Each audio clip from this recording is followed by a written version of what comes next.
Welcome back, listeners. We are here with the Hero Whispers and your host, Jeannie Marie, founder and chief Supergirl at supergirls.com. That's two L's, the second L for love. Supergirls, who are we and why are we here? We are a platform that inspires and empowers college women and young alums to launch from college to life. We want to help these young women be all they can be in the real world after they graduate from the amazing place called college. So we help them network, we help them get mentors, and we also love to hear their stories. And today, we have an amazing young woman that I've known since she was in high school. Gorgeous, tall, amazing beauty, Victoria Guardino.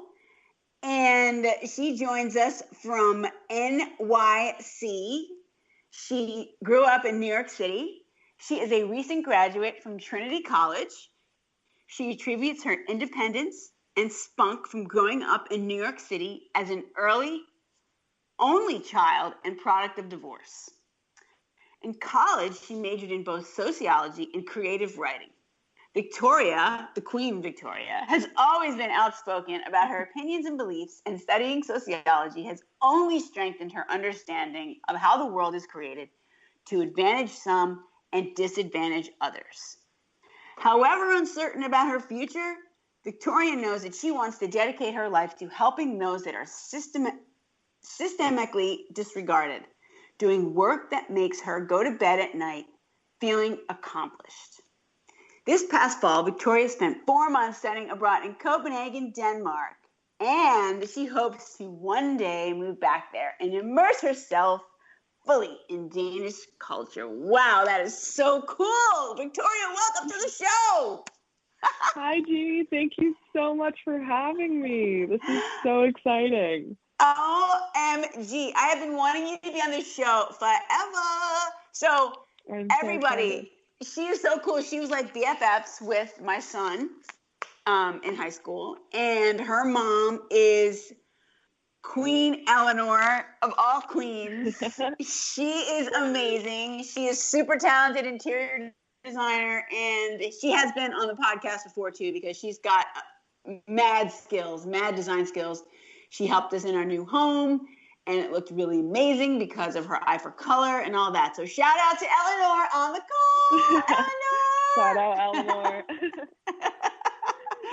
Okay, but this is all about Victoria because we want to hear her story. We want to hear how she's going to go out there in the world and really make a difference because she is the bombshell. She recently published this unbelievable piece, which that's how we reconnected, this unbelievable content about Black Lives Matter and everything that's going on with that movement and how to really help people get educated around that and move us all forward instead of having a divide. So I just was like blown away, and so many people were blown away by what she did. And obviously Victoria is hugely talented in the writing, on the writing side.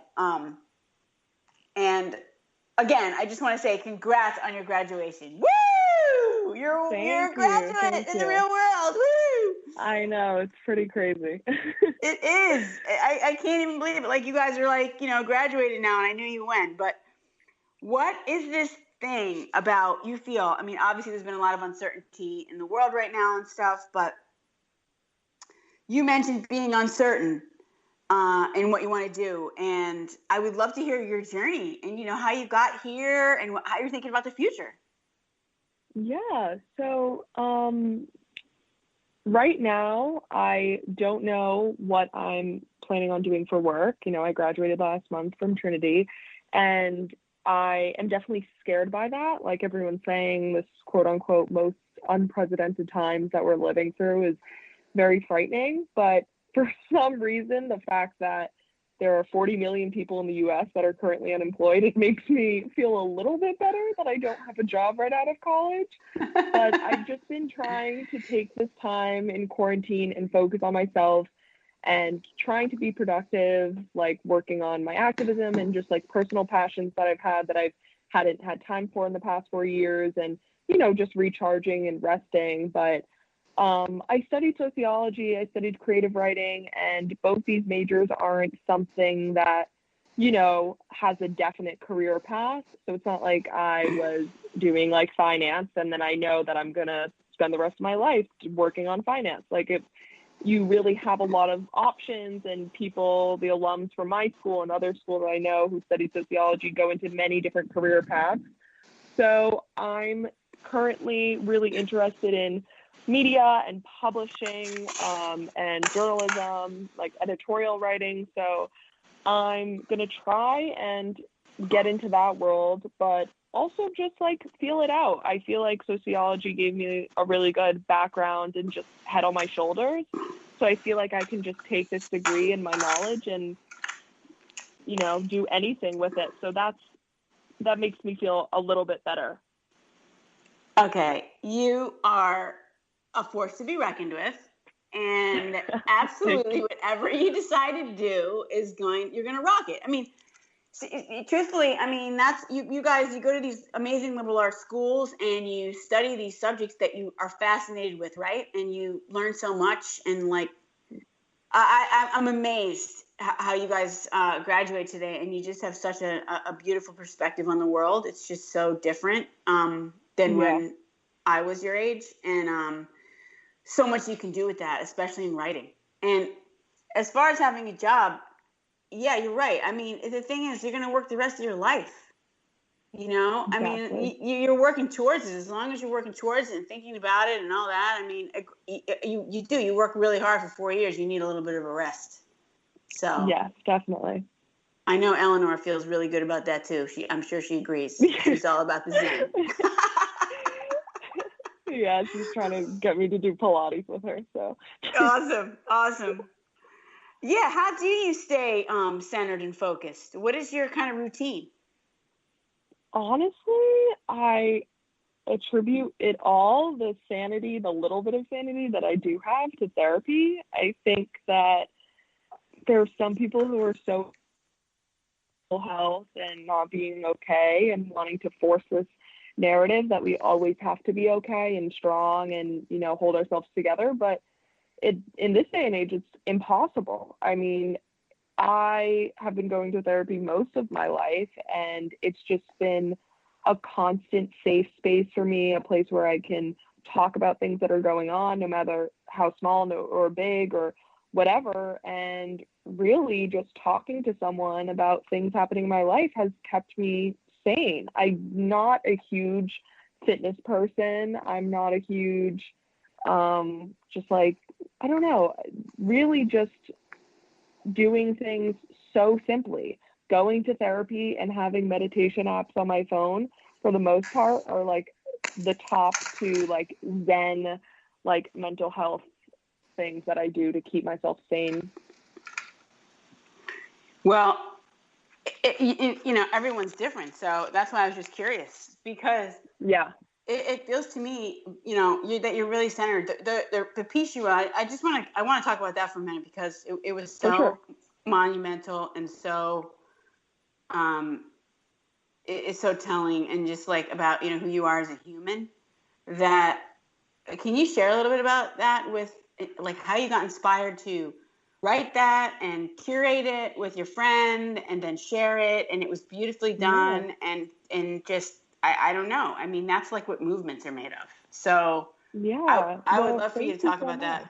Yeah, for sure. I was prompted to create that post basically through communicating with my white peers and having them reach out to me always, but especially during this time, and asking me like for advice on how they can educate their parents or relatives or whoever on what's happening in the world. And I'm personally really lucky to have parents that agree with me for the most part on my political views. I'm definitely more radical than them, but I do think it's hard for these adults to understand that we as millennials and Gen Z like know things that they just don't. I think we are like the most badass generation yet, and we're learning things in school that our parents never did in our curriculums and everything. And it's important that we educate them, no matter if we're the younger ones and they're supposed to be, superior. And the Black Lives Matter movement and defunding the police and all of that is such a crucial thing that we need to pay attention to. I decided to basically put out on my Instagram that I wanted advice from my white peers about how they're having these conversations. And I was inundated with responses. And I basically took my favorite ones, categorized them, like 1 or 2 in a category, and then made this like 9-slide presentation on Instagram. I had my best friend, Jillian Fink, do the design. She's an insanely talented graphic designer. And I posted on my Instagram. I had a great feeling about it. I was confident in my work and I was really proud of it, but my expectations were blown out of the water. I think it has like 9,000 likes on Instagram right now. It was bookmarked 11,000 times. It's been shared over 8,000 times. You know, all these multiple celebrities and influencers that I look up to posted it, and it was just insane. Me and my friend Jillian were so shook, but also so appreciative of the success, and really saw that it was resonating with people, and that's what we wanted to do. I could care less about Instagram fame and, you know, notoriety. It was more about, I want to get this message out and I want to help people, and it seems like it's doing the job. Wow. That is epic. Yeah, I mean, okay, so let's talk about your background too, because you have a really unique background. I mean, your parents are biracial, and so how do you like identify yourself? You know, as a woman, do you identify yourself as a Black woman or white woman or biracial? Like, how do you think about that? Yeah, I definitely identify myself as biracial, but I do say that I am a Black woman more than I probably say that I am a white woman. I think that because being biracial in itself is very complicated, and I've had a lot of conversations about this with my other biracial peers, but when you're not white passing, which means like if you're white passing, you aren't white, but you can pass as being white through your physical characteristics. I'm not white passing. I'm very much have a darker complexion. Even though a lot of people don't assume I'm Black, I've gotten that I'm Hispanic, Indian, all these other things. I can definitely, you know, resonate more and identify myself more with the Black community because of that. When people look at me, they don't see a white woman, therefore I don't feel like a white woman. I don't have the privileges that white women have. So that is how I identify myself. And it's definitely hard. And, you know, people treat me differently. And there's this whole idea that, you know, light-skinned women are treated way more, they're just treated better than darker-skinned women. And that is a whole, you know, other conversation and horrible thing that's like perpetuated by white society and white supremacy. But yeah, I'm a biracial / Black woman. Do you think that you lean more on the Black woman side because you spent more time with your mom? Or, I mean, because she's, you know, 100% of a Black female? Does it have something to do with that? Or is it more just in the physical characteristics and your own feelings, your own kind of cultural associations? I think it's just more in the physical just attributes that I have personally, because I think if I had like lighter skin and maybe, you know, colored eyes or something, it would be different. But I definitely, because I don't even think me and my mom look alike at all. I think that I actually look like my white father more, but just simply because of my darker skin tone, I think that like I just identify myself more with being a Black woman.